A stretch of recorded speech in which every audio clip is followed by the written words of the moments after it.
Bonjour mes chers collègues, j'espère que vous allez très bien et que vous arrivez à gérer un petit peu cette situation critique du coronavirus et le confinement chez vous à la maison. J'espère que vous avez pensé à votre santé physique, également à la santé de vos élèves.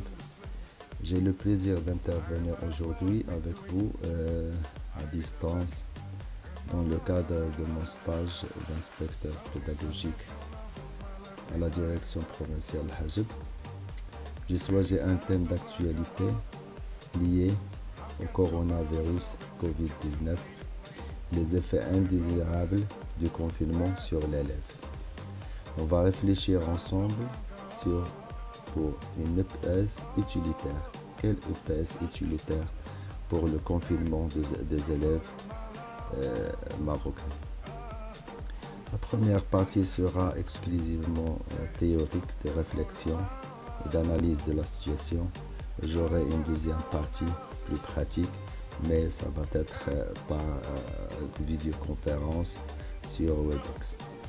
D'ailleurs, je vous ai envoyé des invitations. Coronavirus Covid-19.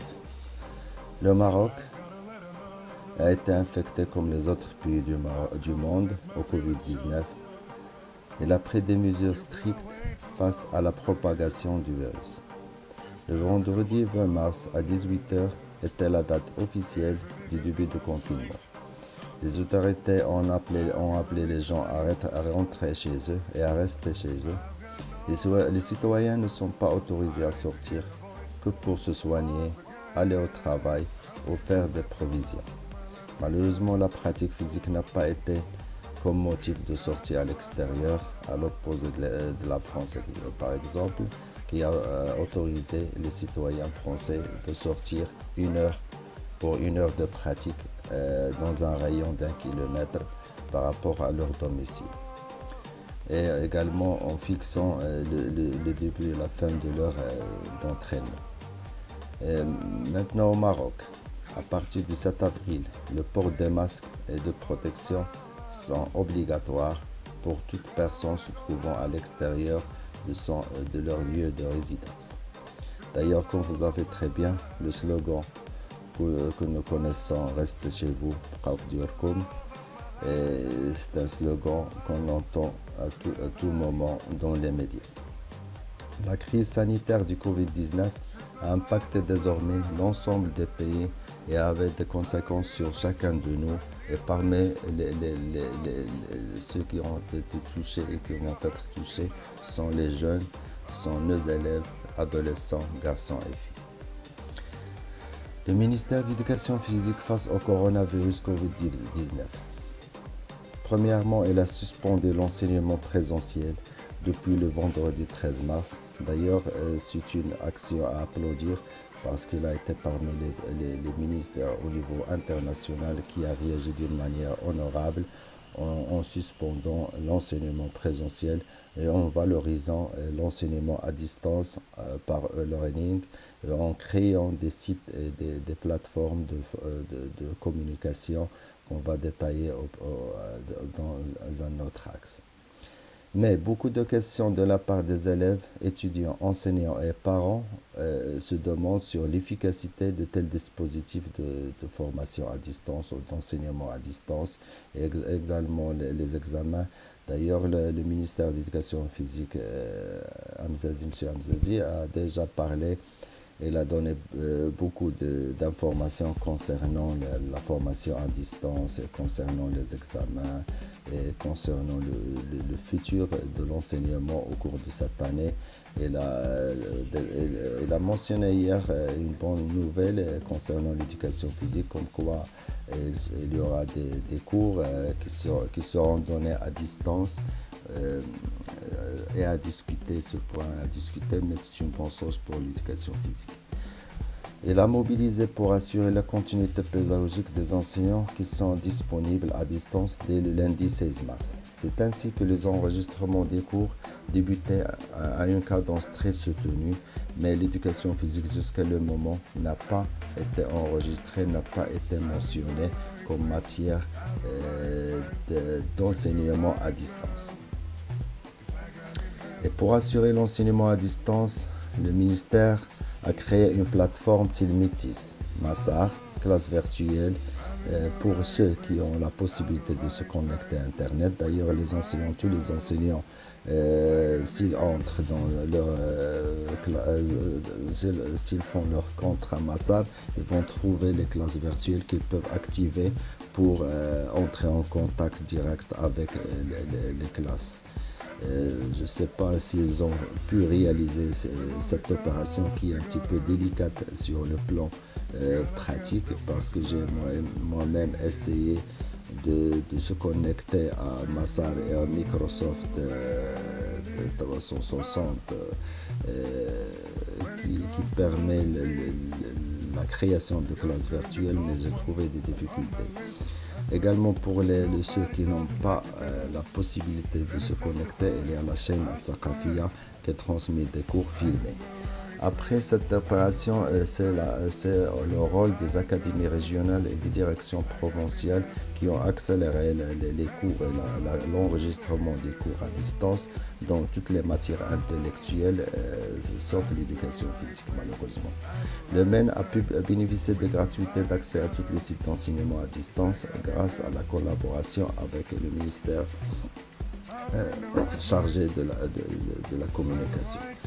La continuité pédagogique à travers le portail électronique Tilmitis est un lien entre les établissements d'enseignement, l'enseignant et l'élève à son domicile et bien évidemment les parents.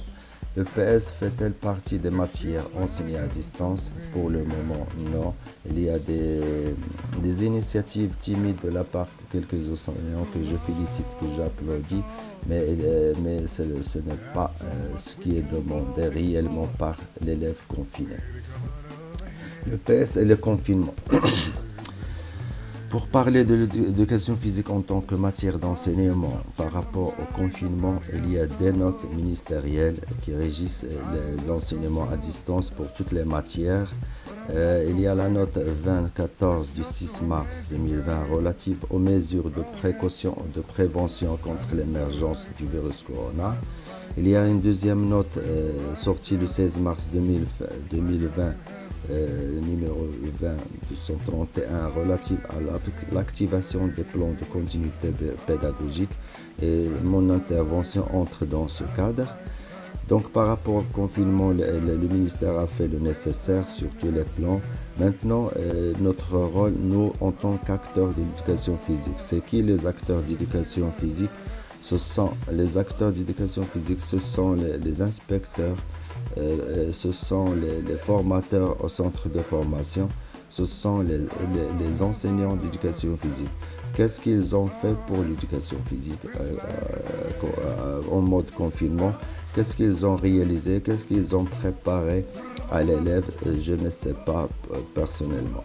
L'élève confiné. L'élève confiné, c'est un jeune garçon et fille qui est inactif actuellement et qui vit dans la sédentarité. L'élève confiné, c'est quelqu'un qui ne mobilise aucun effort toute la journée, la passe soit en dormant, soit en regardant la télé, soit en naviguant entre les différents réseaux sociaux. Et donc c'est la sédentarité, et c'est un risque, c'est un danger à la santé physique. Et là, le rôle d'éducation physique est crucial pour permettre à cet élève de prendre en soin et prendre en compte ses potentialités physiques. Quels sont les effets indésirables du confinement sur l'élève? Déjà, le déconfinement n'est pas pour demain, donc on n'a pas une date, même s'ils ont déclaré que le 20 avril sera la fin du confinement, mais rien n'est sûr pour le moment. Donc, les effets indésirables du confinement, c'est trop de sédentarité qui va dégrader notre santé physique. Bien sûr que la sédentarité et l'inactivité va dégrader notre santé et va nous causer plusieurs problèmes. L'inactivité physique comme danger sanitaire elle est stipulée par l'Organisation mondiale de santé qui a fait des études en montrant que plus de 75% des jeunes au monde sont inactifs. Donc 25% presque qui sont actifs. Alors maintenant avec le confinement, la situation va devenir plus en plus grave. À cause du confinement et la sédentarité quotidienne, c'est sûr que tout le monde, tous les élèves prendront du poids. Prendront du poids et peut-être l'obésité. Pourquoi ils prendront du poids? Parce que vous savez que pour l'équilibre basal, on a besoin de entre 1500 et 2000 kilocalories par jour pour les fonctions vitales. Alors, avec la sédentarité et l'inactivité, par rapport à une alimentation non équilibrée et qui est exclusivement lipidique et glucidique, nos jeunes ne vont pas brûler les calories de plus, donc automatiquement ils vont se transformer en graisse et c'est sûr que les ceintures vont augmenter d'un point ou deux. Donc parmi les conséquences néfastes, c'est le surpoids, voire même l'obésité et la défaillance des capacités fonctionnelles cardiovasculaires et respiratoires.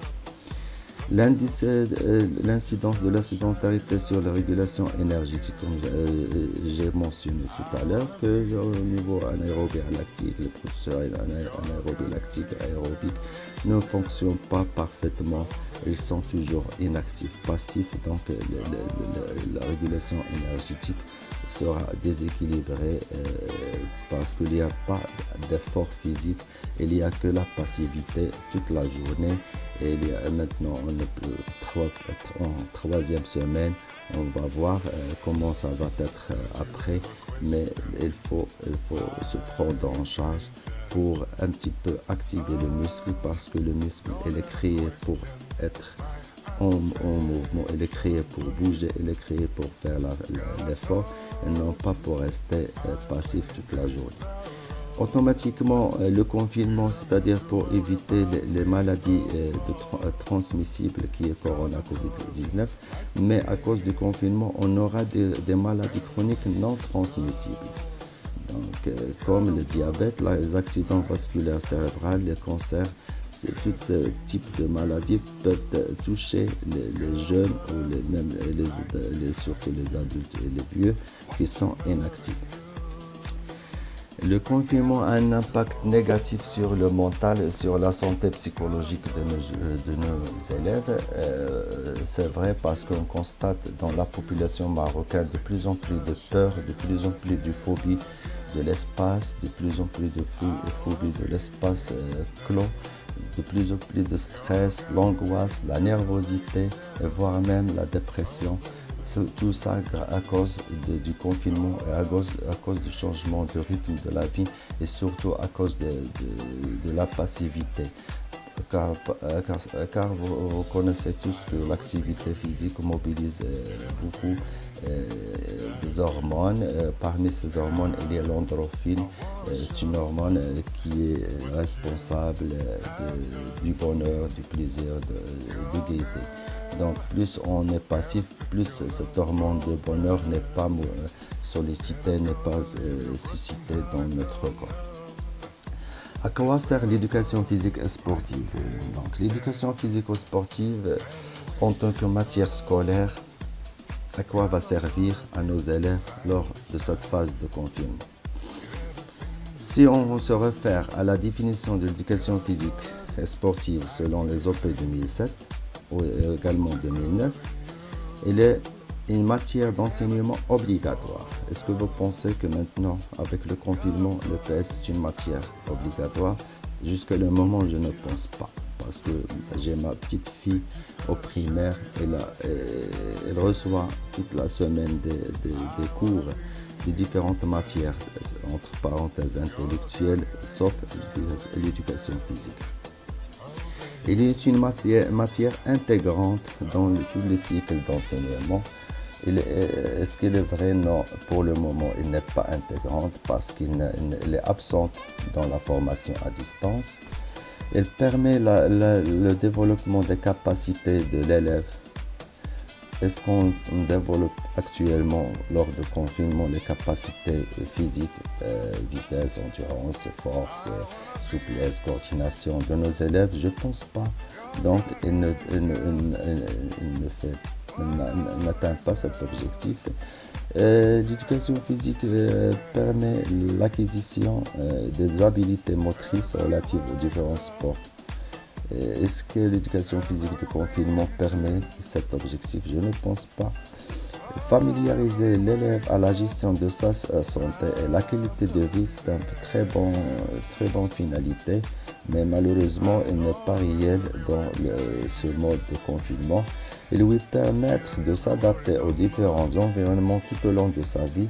C'est une prétention très positive et il va très bien avec ce mode de confinement parce que permettre à l'élève de s'adapter aux différents environnements. Le contexte, maintenant on est en confinement. Est-ce que l'élève marocain, grâce à l'EPS qu'il a reçu auparavant, a pu s'adapter au contexte du confinement et aux contraintes du confinement dans sa maison close? Je ne pense pas.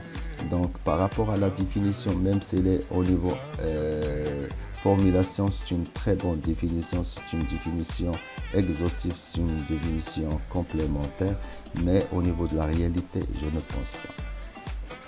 Si on se réfère aux objectifs de l'éducation physique et sportive, toujours par rapport aux orientations pédagogiques 2007 et 2009, premier objectif de l'éducation physique, c'est acquisition des habiletés, développement des capacités perceptivo-motrices fondamentales. Est-ce que l'éducation physique permet d'atteindre ces objectifs lors du confinement? Toujours impossible, vu que jusqu'à le moment, plusieurs initiatives timides qui ne développent pas les habiletés motrices perceptives, mais des habiletés intellectuelles. Parce que j'ai remarqué que quelques collègues ont pris l'initiative de préparer des cours en éducation physique que j'applaudis et je les félicite pour ces initiatives, mais malheureusement ce n'est pas ce qui est demandé. L'élève n'a pas besoin d'être enseigné à l'histoire de l'athlétisme, à l'histoire de la gymnastique ou les règlements du handball, du basket, du foot ou du volley. Il a besoin de bouger. Là, il n'a pas besoin d'apprendre le règlement ni l'histoire de l'éducation physique. Deuxième objectif, c'est acquérir des connaissances liées à la santé, à la qualité de vie et l'environnement. Un très bon objectif qui va très bien avec la situation actuelle de confinement. Est-ce que vraiment l'élève marocain a acquis ces connaissances liées à la santé, soit lors des cours d'éducation physique ou lors des cours d'ASS? Ça reste à discuter, mais actuellement, il ne reçoit rien concernant cet objectif. Au niveau de valeurs, acquérir des attitudes, des comportements liés à l'éthique sportive, à la concurrence loyale, à l'indépendance et la responsabilité sont des valeurs que nous souhaitons atteindre, mais par rapport au confinement, pas encore. Conclusion par rapport à la définition et par rapport aux objectifs de l'éducation actuelle, l'éducation physique actuelle. Au niveau institutionnel, c'est une EPS parfaitement adaptée au confinement par l'éducation à la santé et à la gestion de la vie physique. Mais, premièrement, une grande différence entre la théorie et la réalité de l'EPS, parce que jusqu'à le moment, il n'y a pas de cours d'éducation physique et sportive à distance. Des cours pratiques, je parle. Des contradictions entre les objectifs et les moyens de l'EPS. Pourquoi des contradictions par rapport au mode de confinement? Je vais expliquer tout de suite. Quels sont les APS moyens de l'EPS? Il y a 4 familles d'APS. Il y a les sports collectifs de marquage-démarquage. Donc c'est le handball, basket, foot, rugby, soi-disant, à discuter. Il y a l'athlétisme, les familles d'athlétisme, les épreuves athlétiques comme les courses, les sauts, les lancers. Il y a les sports collectifs de renvoi, le badminton, le tennis de table, même s'il n'existe pas dans les établissements scolaires. Par rapport à ces trois familles, ils n'ont aucun rapport avec l'éducation physique de confinement. On ne peut pas apprendre les élèves, on ne peut pas fouiner dans ces trois familles pour apprendre à l'élève ou pour permettre à l'élève de travailler sa santé physique chez lui à domicile. Donc, les sports collectifs de démarquage, sports collectifs de renvoi et d'athlétisme ne sont pas valables au mode de confinement de l'élève marocain. Qu'est-ce qu'il ne reste? Parce que ce sont des activités sportives qui demandent un espace très large, qui demandent beaucoup qui est inadapté, inadéquat avec le confinement. Il nous reste la quatrième famille, c'est la gymnastique au sol. Oui, ça peut aller avec le confinement, mais est-ce que l'élève marocain aime la gymnastique? Est-ce que l'élève marocain fait la gymnastique, a déjà fait la gymnastique? Il peut la faire, mais pas tout le temps. Et il peut avoir des connaissances déclaratives, des connaissances procédurales et des connaissances conceptuelles concernant la gymnastique, mais est-ce qu'il va l'exercer tous les jours, à tout moment? Je ne pense pas. Donc, la conclusion, le choix des APS ne répond pas à la situation de confinement de l'élève marocain. C'est-à-dire que l'éducation physique et sportive actuelle par rapport aux orientations pédagogiques, par rapport aux textes qui la régissent, n'est pas très bien adaptée au mode de confinement de l'élève marocain. C'est pourquoi la majorité des enseignants se trouvent handicapés, bloqués devant qu'est-ce qu'on doit faire pour enseigner nos élèves à distance. L'éducation physique, toujours, par rapport aux orientations pédagogiques 2007 et 2009, déjà c'est une très bonne chose.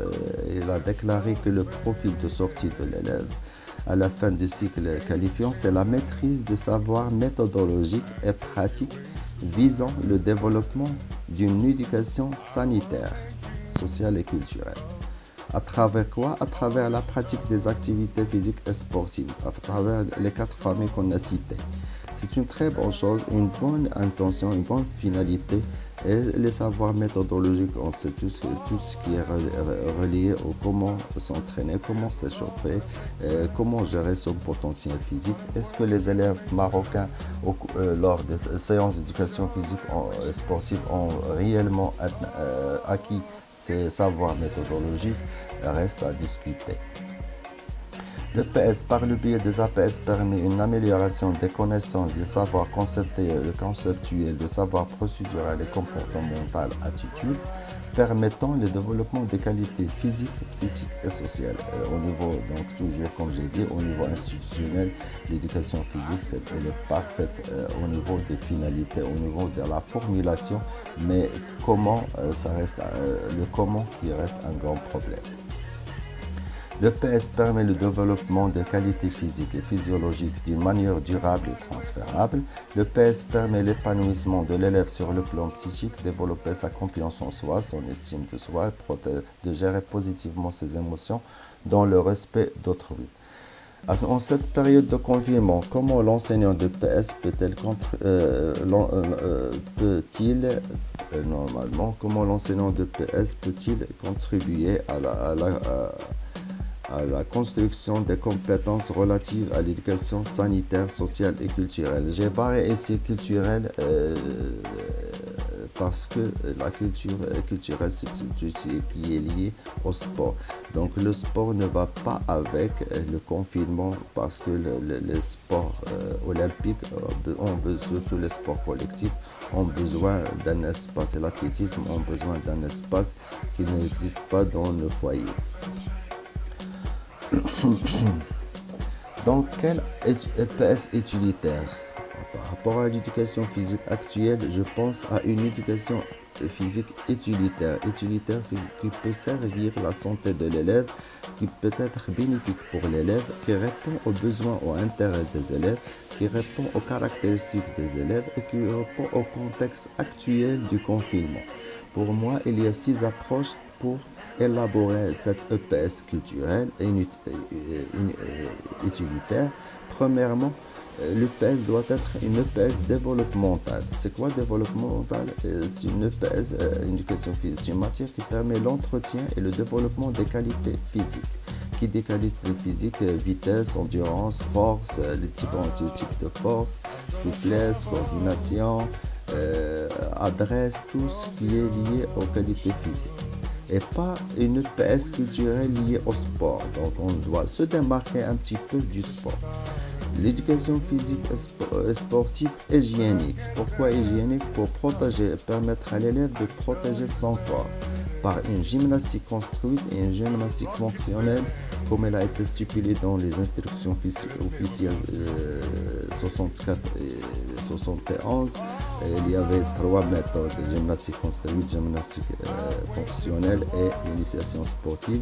Ces 2 méthodes maintenant, elles vont très bien avec le mode confinement, parce qu'ils permettent au corps de se régénérer, permettent d'améliorer les varfaits, permettent d'améliorer la silhouette de l'élève et l'entretien proprement le corps en se basant sur des exercices naturels, des exercices de maintien.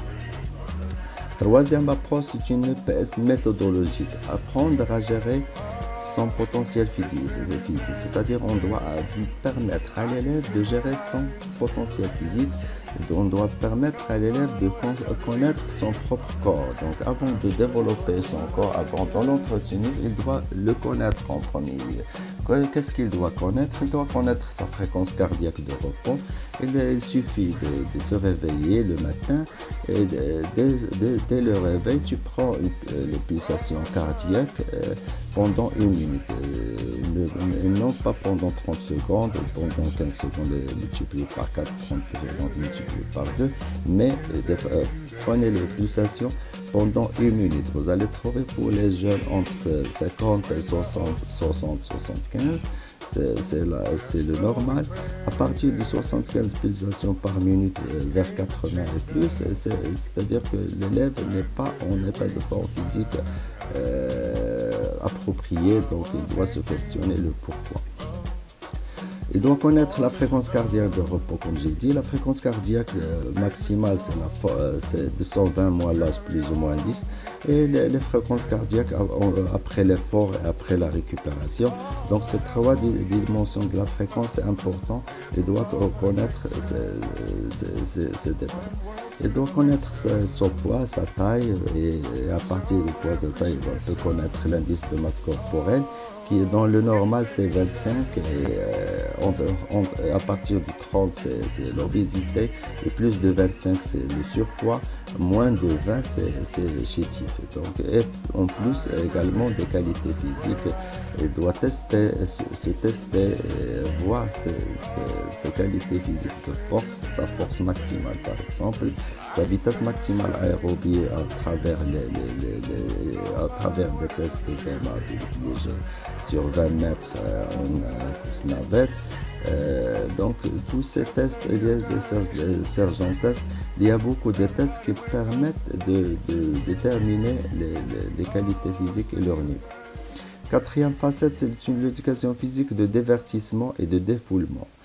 On doit permettre à l'élève de sortir un petit peu de la monotonie des cours intellectuels et lui permettre à travers la pratique de l'éducation physique et sportive de se défouler, divertir et gérer ses émotions et sentir le plaisir de bouger contre la sédentarité. Et cinquième facette, c'est l'éducation à la sécurité de la santé.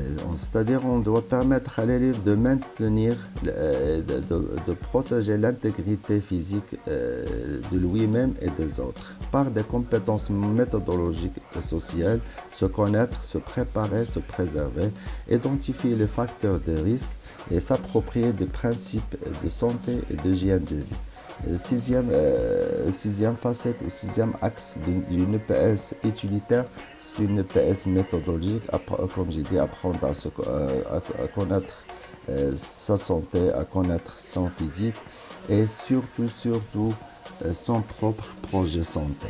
C'est un terme que je viens plus ou moins de concevoir. Projet santé pour l'élève. Imaginez-vous que l'élève du collège au lycée, comme le carnet de santé de l'élève, il y a un projet de santé sous forme de carnet où il y a tous les détails de la santé de l'élève, tous les détails que j'ai cités auparavant, et l'évolution de ces détails au cours des années.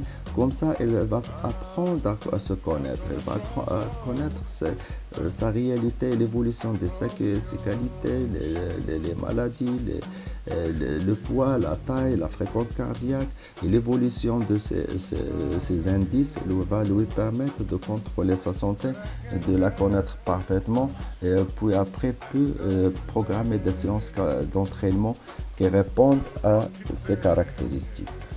L'habitude santé, c'est une qualité à laquelle l'enseignant doit permettre à l'élève d'acquérir. Cette habitude santé, terme employé par Deleuze en 1983, Tribala en 2003, c'est un ensemble de valeurs, d'attitudes, de règles de vie qui structurent le comportement dans le but de développer ou sauvegarder son potentiel santé. Donc l'habitude santé, ce sont des rituels, des pratiques physiques que l'élève doit acquérir le long de sa vie scolaire. Le PS utilitaire, quels moyens? Donc maintenant, on parle d'une éducation physique utilitaire. J'ai dit qu'il est constitué de six approches. Maintenant, quels sont les moyens pour réaliser cette PS utilitaire? Par rapport à l'élève confiné. Donc l'élève confiné, il a besoin des activités. Non, donc j'ai dit que tout à l'heure que j'ai barré les APS culturels, que j'ai barré le sport. Il n'y a plus de sport. J'ai dit que dorénavant, il n'y a pas une éducation physique sportive. Il y a l'éducation physique et le sport. C'est-à-dire que l'EPS en tant que matière d'avenir doit changer ses textes dans la mesure où, au lieu d'appeler l'éducation physique et sportive, on doit dissocier et dire que notre matière, c'est une éducation physique et le sport. Comme ça, l'éducation physique, elle va être légitime dans la programmation cyclique annuelle et l'élève pourra acquérir des savoirs conceptuels, déclaratifs et procéduraux concernant ces activités physiques. Premier pôle, premier axe, c'est les activités d'entretien et de développement physique, les activités de haute intensité, training, des activités du cardio, les fitness, intensité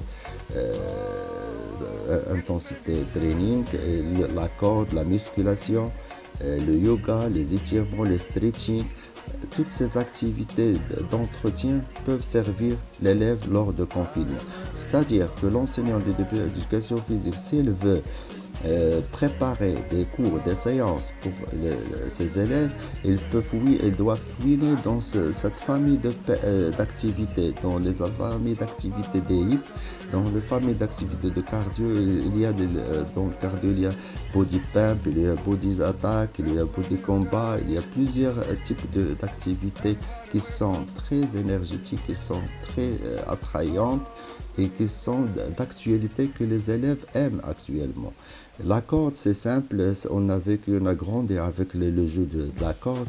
La corde, c'est un travail très important de la musculation, de la pliométrie, aussi de l'endurance, si on travaille en continu. La musculation, vous savez, il y a plusieurs types de méthodes de musculation, des contractions, méthodes comme la musculation, la contraction excentrique, méthode concentrique, excentrique, pliométrique, statodynamique. Donc c'est les quatre méthodes les plus connues de la musculation. Le yoga, les étirements et le stretching, c'est une très bonne activité. Les étirements qu'on fait à l'échauffement, c'est maintenant, elle est devenue une science, elle est devenue une activité physique proprement dite, isolée. Deuxième axe, ou deuxième famille, ce sont les échauffements, parce que surtout l'échauffement russe. Les échauffements, c'est-à-dire que l'élève confiné maintenant, qu'est-ce qu'il va se rappeler pour pratiquer son sport, pour pratiquer l'activité physique, il va se rappeler de quoi? Tout simplement, il va se rappeler de l'échauffement que les enseignants ont fait pour lui au cours des leçons d'éducation physique. L'échauffement, c'est très important. L'échauffement, c'est ce qui fait la différence de l'éducation physique et sportive en tant que matière par rapport à toutes les matières scolaires. On ne peut jamais trouver l'échauffement d'autres matières, sauf, sauf le PS, qui fait la différence par rapport aux autres activités, c'est l'échauffement et les typiques à l'EPS. Et maintenant, l'échauffement russe. L'échauffement russe, c'est une méthode très importante de travail physique sur place. C'est-à-dire que tu n'as pas besoin d'un grand espace, tu n'as pas besoin de courir dans de grandes distances. Dans un espace d'un mètre, 2 mètres, 3 mètres, 4 mètres, 5 mètres, tu peux travailler un échauffement russe approprié, équilibré, complémentaire et efficace.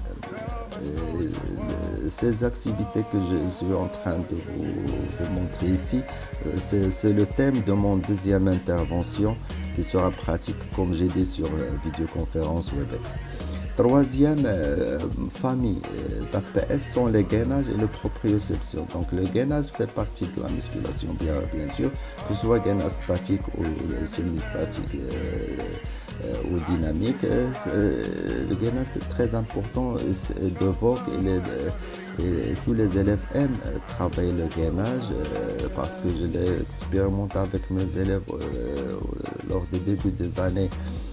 Chaque début d'année, je fais un cycle de préparation physique et à dominance gainage. C'est très important et on peut travailler sur place dans un espace de 2 mètres tranquillement plusieurs exercices de gainage qui sont dynamiques ou statiques comme j'ai dit et qui sont motivants.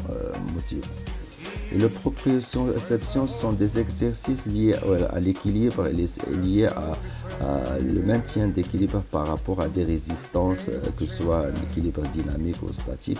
C'est une activité proprement dite, c'est une qualité, soi-disant une qualité physique. Le quatrième axe des moyens, c'est la charge d'entraînement. C'est-à-dire, pour programmer ces trois familles, on doit maîtriser la charge d'entraînement. La charge d'entraînement, c'est-à-dire chaque séance qu'on va envoyer à nos élèves, il doit comporter les constituants de la charge d'entraînement. C'est quoi la charge d'entraînement? C'est l'intensité de l'exercice ou de la répétition. C'est quoi l'intensité? C'est tout simplement c'est le pourcentage de la fréquence cardiaque. Par exemple, si je programme un exercice, une répétition, et je dis que vous allez travailler à 80% de la fréquence cardiaque maximale. Donc l'élève qui sait la fréquence cardiaque maximale, c'est de 120 moins l'âge. Donc automatiquement, elle va travailler, si elle a la fréquence cardiaque maximale est de 100, donc à 80%, c'est 180, c'est la fréquence cardiaque maximale de cet élève. Il doit travailler par rapport à un pourcentage de VMA, par rapport à un pourcentage, comme j'ai dit, de la fréquence cardiaque maximale. Deuxième paramètre de la charge d'entraînement, c'est le volume, c'est-à-dire le temps de l'exercice. On doit préciser toujours le temps de l'exercice qu'elle va effectuer. Est-ce que pour 1 minute, est-ce que pour 30 secondes, est-ce que pour 15 secondes, est-ce que pour 3 minutes. Et le volume, le nombre de séries, combien de séries, combien de séances par semaine. D'accord, et quel est l'horaire de cette séance, le temps global de la séance. Et troisième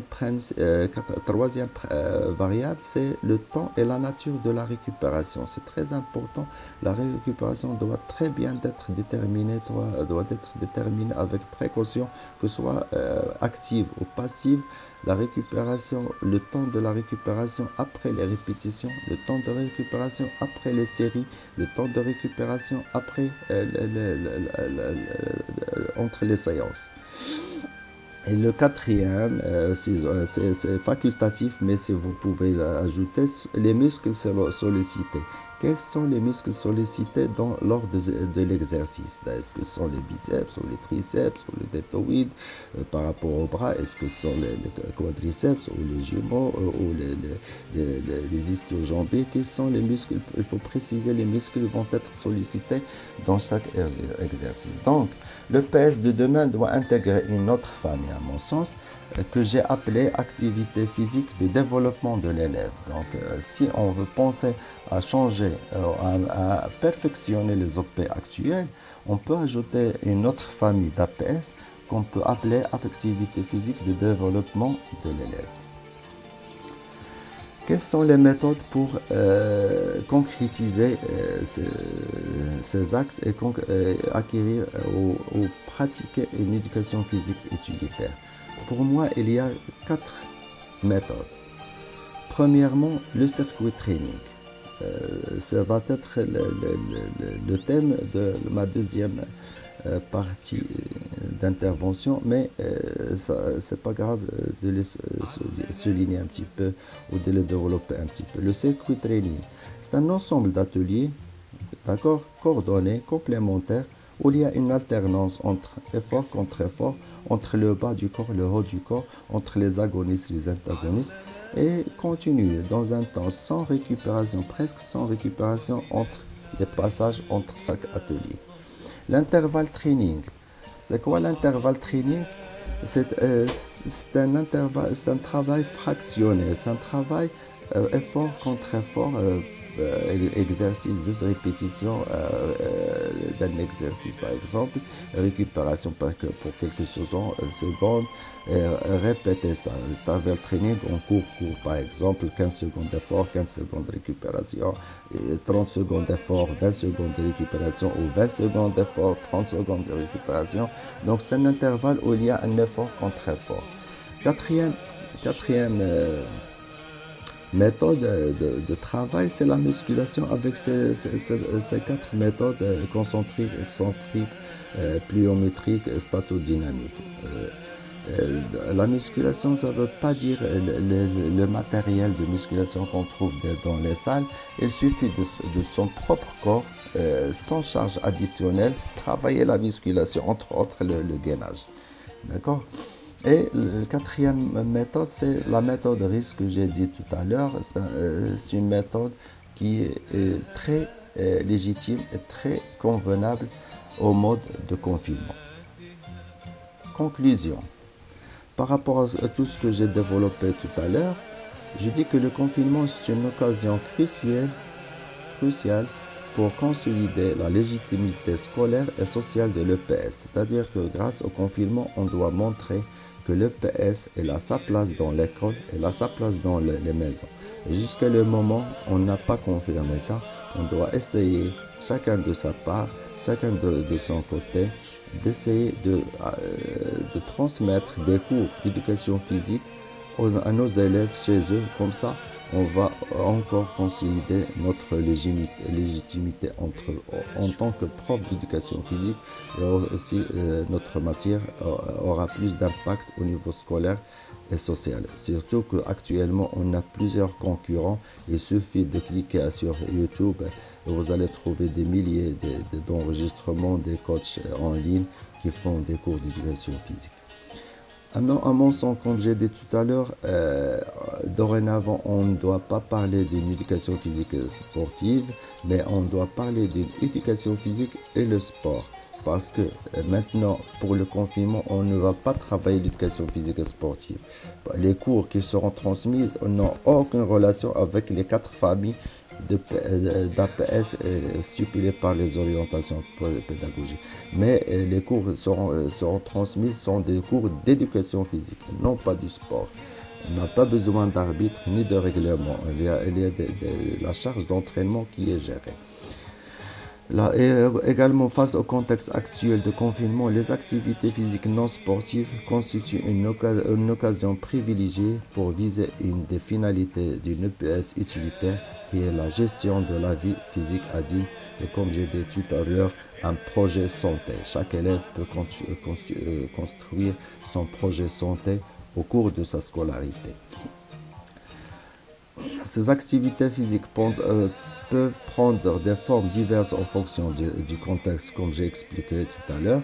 Toutefois, il est nécessaire de respecter certains principes de méthodologie et de sécurité, c'est-à-dire que l'élève qui travaille tout seul, loin de son enseignant, doit toujours rester éveillé et doit contrôler les symptômes de fatigue liés à la fréquence cardiaque, à la pâleur, l'irrégularité respiratoire, comme ça pour éviter tout problème sanitaire à cause de la mauvaise gestion de l'intensité.